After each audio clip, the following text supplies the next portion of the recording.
함께 기도하고 말씀 전하겠습니다.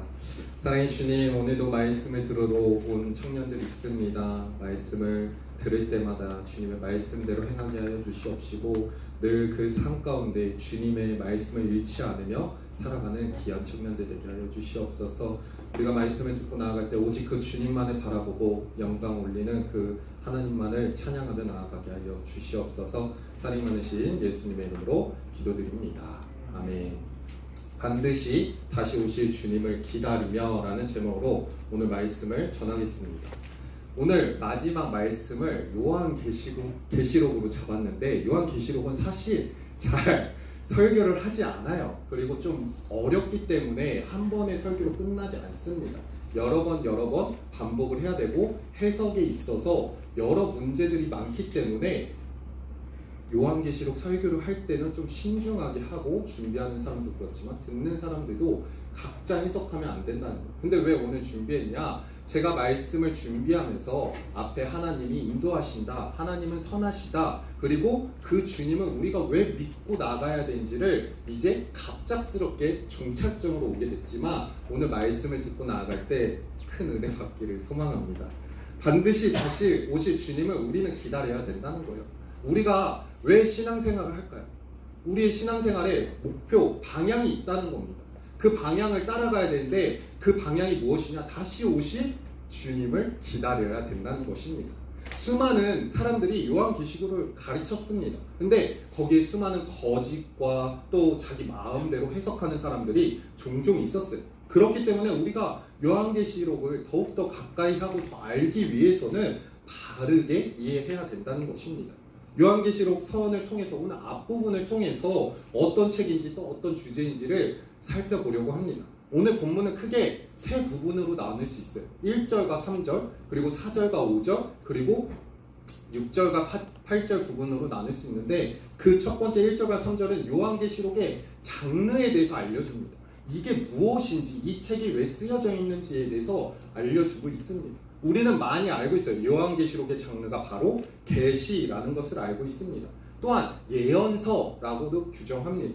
이 책의 내용을 듣고 지키는 자에게는 분명히 복이 있다고 말합니다. 그리고 4절과 5절에서는 이제 서신의 성격을 취하는 발신자, 이제 수신자, 또 인사 말을 담고 있습니다. 그리고 삼위 하나님께 우리가 영광을 돌려야 된다라고 얘기하고 있습니다. 그리고 6절과 8절에서는 앞으로에 대한 재림, 분명히 반드시 주님께서 오신다는 것을 설명해주고 있습니다. 그래서 1절과 3절에서 우리가 요한계시록이 예수 그리스도의 계시로서 이제까지 감추었던 이들을 하나님께서 그리스도를 통해 드러내는 책임을 설명해주고 있습니다. 그리스도께서는 마지막 때에 일어날 일들을 지금 요한에게 보여주고 있는 거예요. 요한은 환상으로 그것을 보았고 자기가 이제 예수님과 같이 동행하면서 봤던 것을 낱낱이 쓴 책이라고 말할 수 있습니다. 근데 요한이 이 책에서 말하면서 이 말씀을 읽고 듣고 지키는 자에게는 복이 있다고 말합니다. 우리 그리스도인들이 지켜야 될 것이 바로 이거라는 거예요. 우리의 방향이 어디로 가 있냐? 하나님을 믿는데 어디에 시선이 둬야 되냐? 이 말씀을 읽고 듣고 지키는 데 있다는 거예요. 그래야지 우리가 복을 받을 수 있다고 말합니다. 그리고 이 요한계시록뿐만 아니라 우리가 성경을 읽으면서 반드시 주님은 다시 오신다고 우리는 기다려야 된다고 알고 있습니다. 이처럼 우리가 이거를 듣고 지키라는 권면하는 요한계시록을 우리가 주의해 듣고 또 순종해야 되는 것이 담겨져 있습니다. 또한 4절과 5절을 좀 더 자세히 설명하면 요한은 삼위 하나님에 대해서 오는 은혜와 평강이 독자들, 즉 우리가 읽은 그리스도인들에게 이것이 임하기를 간구한다고 얘기하고 있습니다. 또한 성령의 일곱 영으로 표현하는 이유는 성령의 완전한 사역을 나타내기 위해서라는 거예요. 이는 이 말씀을 통해서 인사말에서 영광과 또 그 안에서 삼위 하나님의 특별하심을 설명하기 위해 여러 가지 비유로 설명하고 있습니다.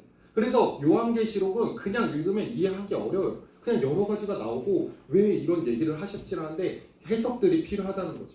그러면서 예수님의 십자가 사역을 통해서 우리를 죄에서 해방시켜 주셨고 그 결과 우리는 하나님과 함께 그 하나님 나라에 동참할 수 있으며 하나님의 다스림 속에서 섬기는 제사장으로 우리를 모두 부르셨다는 것입니다. 그리고 6절과 8절에서는 요한이 그리스도의 재림과 세상의 주관자이신 하나님을 소개하고 있다는 거예요. 그리고 장차 그리스도께서 구름을 타고 오신다고 말하십니다. 그때 모든 사람이 이 장면을 목격한다고 말합니다.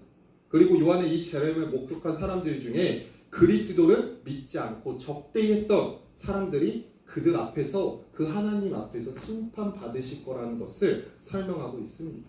그럼 우리가 이 요한계시록을 조금 더 자세히 살펴보려고 하는데 첫 번째로는 예수 그리스도의 계시라는 거예요.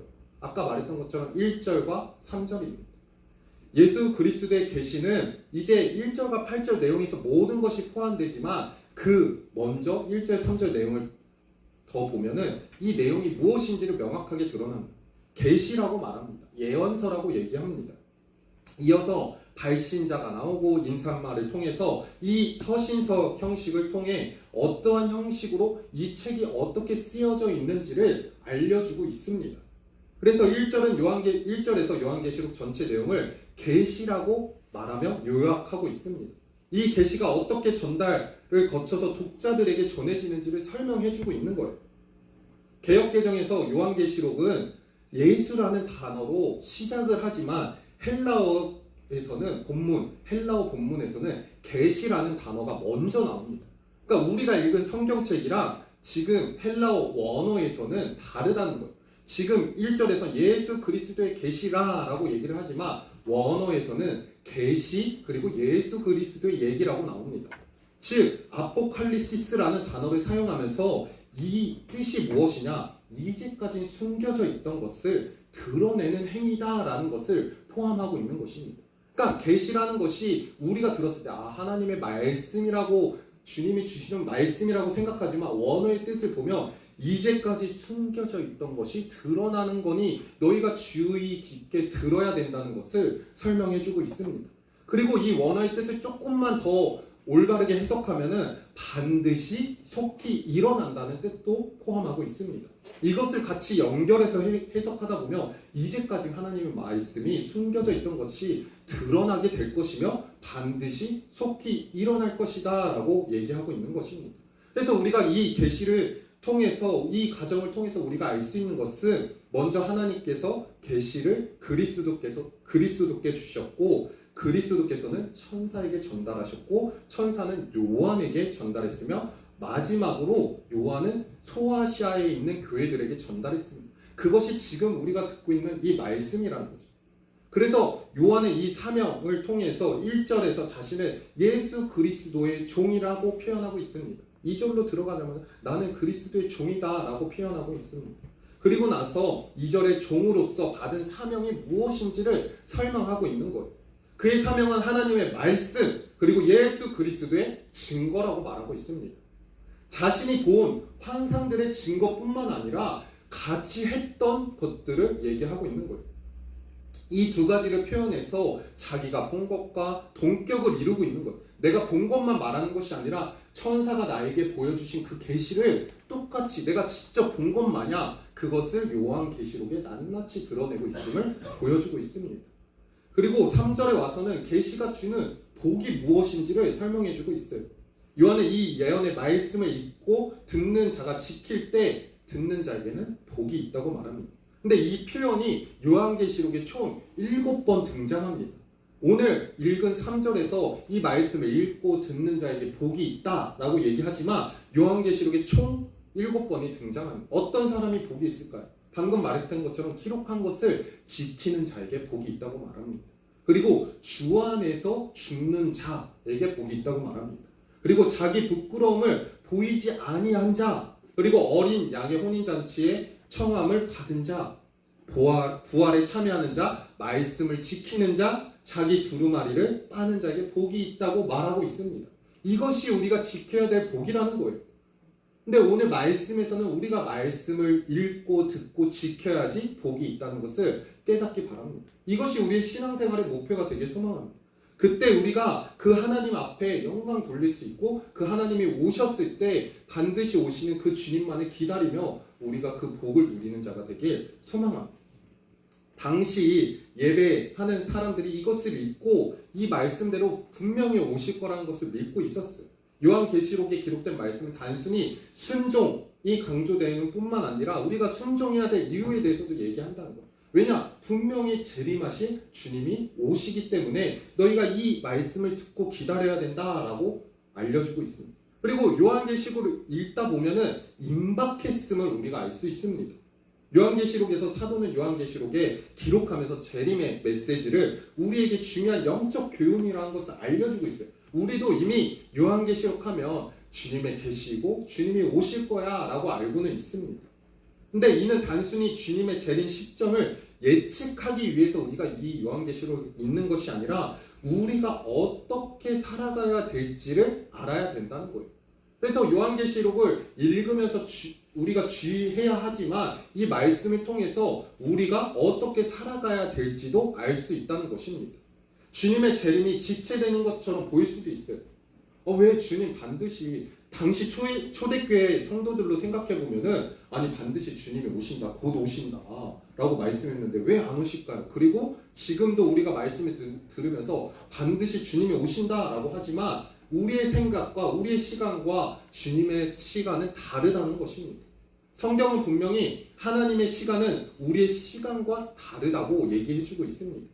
베드로 후서 3장 8절에서는 사랑하는 자들아 주께서 하루가 청년 같고 청년이 하루 같다라는 얘기가 있습니다. 즉 우리가 생각하는 시간, 주님이 생각하는 시간이 다르다고 볼 수 있는 거예요. 그래서 우리는 금방 오신다고 생각하지만 주님은 지금 하루 같은 시간일 수도 있고 우리한테는 2000년이란 시간이 흘렸지만 주님한테는 하루 같은 시간이 될 수 있고 또 반대로는 주님한테는 더 큰 시간이 될 수 있다는 것입니다. 이는 하나님의 시간 감각이 우리와 다르다는 것을 깨달아야지 우리 마음대로 요한계시록을 해석하면 안 된다는 것입니다. 결국 주님의 재림을 기다리며 우리는 그분의 말씀에 순종하는 것을 배우게 된다는 거예요. 이거 없이는 우리가 그리스도인으로서 삶을 살아가기 힘들다는 거예요.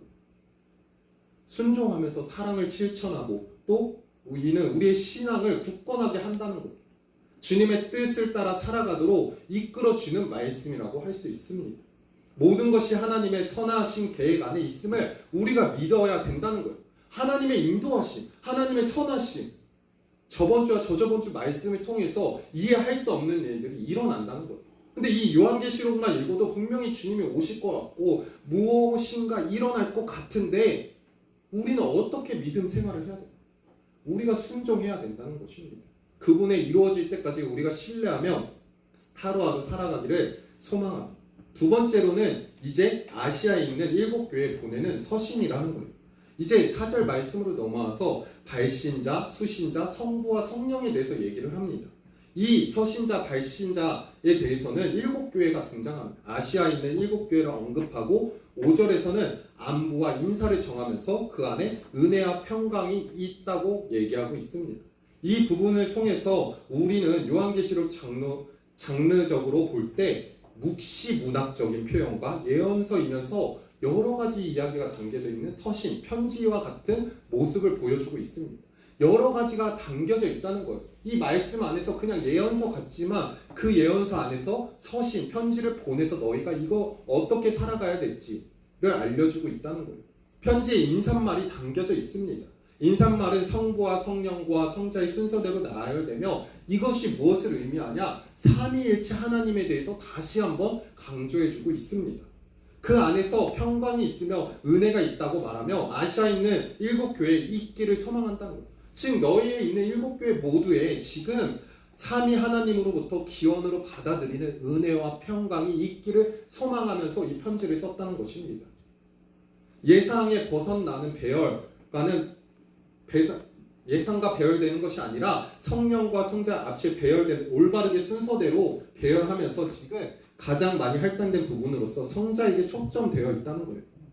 이제도 계시고 전에도 계시고 장차 오실 분이라고 설명해주고 있습니다. 특이한 점은 성부 하나님을 표현할 때 여기서 우리가 그냥 이제도 계시고 전에도 계시고 장차 오실 분이라고 읽고 넘어갈 수 있는데 조금 더 바라보면 과거, 현재, 미래형으로 얘기하고 있어요. 죄송합니다. 과거, 현재, 미래형이 아니라 현재, 과거, 미래 순서대로 나열되어 있습니다. 이것이 요한의 강조점이라는 거예요.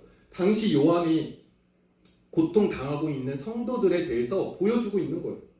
그러니까 이 현재로 얘기하고 현재 너희가 당하고 있는 고통들, 과거에도 당했던 고통들, 하지만 미래에 오실 그 주님을 반드시 너희가 기다려야 된다는 것을 표현해주고 있습니다.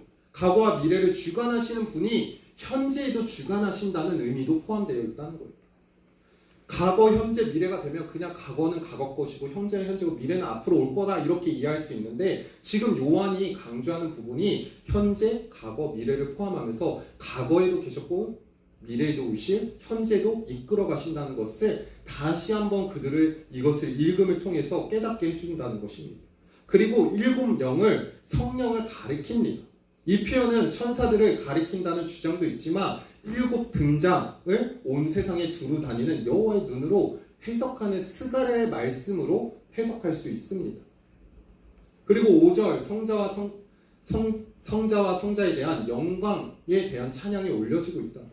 은혜와 평강 그리고 기원함으로써 성자에 대한 영광을 담고 있다는 것.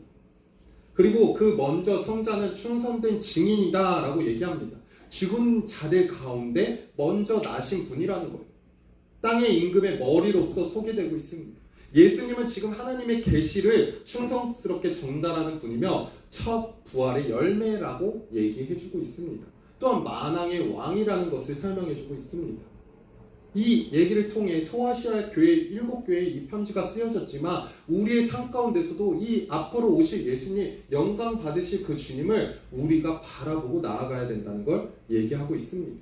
그에게 주실 평강과 출처 누구이냐? 바로 우리 예수 그리스도라는 것을 설명해주고 있습니다. 이후 요한은 예수님의 죽음을 통해서 죄로부터 해방시켜줄 것이며 은혜를 찬양해야 된다는 것을 말해주고 있습니다. 마지막으로 세 번째는 교회의 영광입니다. 예수님은 당신의 죽음을 통해서 믿는 자들을 위해 하나님 나라와 제사장으로 만드신다고 얘기를 했습니다. 6절 말씀에서 이렇게 얘기하고 이 얘기는 이 구절은 출애굽기 19장에 나와 있는 얘기와 똑같다는 거예요. 나라는 성도 그리스도와 함께 다스리실 것이고 가르치고 있으며 제사장은 하나님의 섬기는 성도의 역할임을 얘기해주고 있습니다. 즉 우리가 제사장으로서 하나님의 나라의 백성으로서 성도의 역할을 잘 감당해야 됨을 보여주고 있습니다. 그리고 나서 7절에 넘어와서는 재림과 불신자들의 애곡이 나옵니다. 재림의 상황을 그린다는 거예요. 내가 재림했을 때 어떠한 상황들이 일어날지를 얘기해주고 있습니다. 그가 구름을 타고 재림하는 모습을 모든 사람들이 볼 것인데 그 가운데 그를 찌른 자도 본다고 합니다. 예수 그리스도를 찌른 자가 있습니다. 십자가에 못 박혀 죽었을 때 그 찌른 자들이 있다. 예수님이 부활했을 때 그 자도 예수님의 부활을 본다고 말합니다. 그리고 땅에 있는 모든 족속들이 애곡할 수밖에 없다고 말합니다. 그를 찌른 자들, 십자가에서 예수님의 창을 찌른 사람뿐만 아니라 예수님을 믿지 않는 불신자들을 전체적으로 가리키고 있다. 이 얘기는 무엇이냐? 예수 그리스도가 재림하셨을 때 분명한 심판이 있다는 것입니다. 믿는 자와 믿지 않는 자는 분명히 심판이 있다는 것을 가리키고 그들은 재림에 동반되는 그들의 하나님의 심판 앞에 슬퍼할 수밖에 없다는 거예요. 왜냐? 구원받은 자와 구원받지 않는 자가 구분되기 때문입니다. 그때 슬퍼해도 이미 후회해도 하나님은 그들을 용서하지 않는다고 말합니다. 그래서 우리의 방향, 그리스도를 믿고 나아가는 방향이 어디냐? 그 오실 주님만을 바라봐야 된다는 것입니다. 땅에 있는 모든 족속들도 그 주님을 보고 기뻐하고 좋아하지만 심판 앞에 두려울 수밖에 없다는 것입니다. 마지막으로 8절에서는 알파 오메가라는 말이 나옵니다. 하나님은 우리의 알파 오메가라고 선언하고 있습니다. 여기서 하나님은 헬라어 알파벳 첫 글자와 마지막 글자를 사용한다는 겁니다. 당시 역사의 주관자이심을 알리기 위해서요. 이를 통해서 믿음으로 인한 박해에 직면한 소아시아 교회 사람들에게, 7교회들에게 격려하기 위한 거예요. 알파와 오마가 된 처음과 끝의 하나님이다. 너희가 믿고 따라야 될 것은 그 예수 그리스도밖에 없음을 알려주고 있는 것입니다. 예수 그리스도의 계시를 통해 하나님의 계획과 말씀을 알리고자 하는 글이라는 거예요.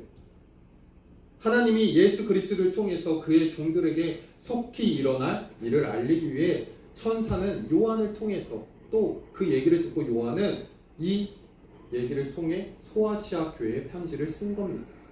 요한은 하나님의 말씀과 예수 그리스도의 증거를 받아들여 그가 본 것을 모두 증언하고 있습니다. 이 예언의 말씀을 읽고 지키는 자, 아까 3절 말씀처럼 복이 있다고 말합니다. 이처럼 우리 청년들이 하나님의 말씀을 지키고 따르는 자들이 되길 소망합니다. 예수 그리스도의 중심으로 살아가길 소망합니다. 우리가 원하는 게 무엇일까? 각자의 꿈들이 있고 각자의 사명들이 있다는 거죠. 그 안에 당연히 잘 살아야 되는 것도 있지만 그리스도 안에서 각자 주어진 사명에 맞게 그 주님만을 바라보고 나아가야 된다는 것입니다. 주님이 언제 오실지 모릅니다. 그냥 몇 시 몇 날에 온다라고 얘기해주면 얼마나 좋을까요? 그러면 막 살다가 그 전날에 주님 회개합니다 하고 하면 얼마나 좋겠어요. 근데 그게 아니라는 거예요. 이 요한계시록 말씀은 너무나도 신비하고 어렵지만 분명한 것은 주님이 반드시 때가 되면 오신다는 것입니다. 그것을 우리가 믿고 따라야 된다는 거예요. 그리스도의 중심으로 살아가야지, 그 진리대로 살아가야지 비로소 우리가 구원받을 수 있다는 거예요. 선택받은 자와 선택받지 않은 자가 있습니다. 잘 설명을 안 하는데 선택받은 자들, 그 하나님이 선택받고 구원받은 자들이란 그럼 선택받지 못한 자들은 어떻게 될까요? 안타깝게도 주님 앞에 가지 못하는 거예요. 그럼 우리는 선택받았을까 안 받았을까? 모른다는 거예요. 우리가 판단할 수 없다는 거예요. 저 사람은 정말 저렇게 행동하는데 어떻게 구원받을까? 그건 나의 생각이고 나도 구원받지 못할 수 있다는 것이죠. 그렇기 때문에 우리의 생각과 우리의 판단으로 사람을 판단하는 것이 아니라 오늘 나와 있는 말씀으로 내가 말씀을 읽고 지키고 듣는 자인지 복을 받고 있는 자인지를 깨달아야 된다는 것입니다. 말씀을 정리하겠습니다. 제가 마지막 설교가 되었는데 이 말씀을 준비하면서 우리가 어떤 말씀으로 나가야 될까, 마지막으로 청년들에게 어떤 말씀을 전해야 될까 고민을 하면서 저저번 주부터 말씀을 준비하면서 이 요한계시록 오기 전까지 많은 생각을 했습니다. 분명한 것은 하나님께서 우리를 인도하십니다. 내 뜻과 내 방향이 아니라 하나님이 인도하시고 또 하나님께서는 선하시다는 거예요. 분명히 내가 잘못된 길을 가고 있어도 하나님은 선하게 그 사람을 사용하시고 내가 좋은 길로 가고 있으면 더 선하게 사용하십니다. 그리고 오늘 마지막 이 요한계시록을 통해서 우리가 느껴야 될 게 무엇이냐, 이 말씀의 성경의 마지막 말씀 우리의 생각으로는 절대 이해할 수 없어요. 이 성경 66권 다 이해할 수 없다는 거예요. 하지만 우리가 매일매일 매주 듣고 그 말씀을 통해서 조금 더 알아야 될 게 무엇이냐, 처음과 마지막 때는 분명히 있다는 것입니다. 만남의 처음과 마지막이 있듯이 분명히 주님은 오신다는 것입니다. 그것을 믿고 우리가 나아갈 때 정말 그 하나님만을 사모하며 나아갔으면 좋겠습니다. 오직 그 주님만을 붙잡고 나아가길 소망합니다. 다른 것 구하는 것이 아니라 오직 하나님 안에서 반드시 오실 그 주님을 기다리며 나아갈 때 주님께서는 여러분들을 사랑하시고 여러분들을 쓰신다는 거예요. 그것을 기억하며 나아갈 때 하나님을 바라보고 나아가는 우리 청년들이 되길 축복합니다. 마지막으로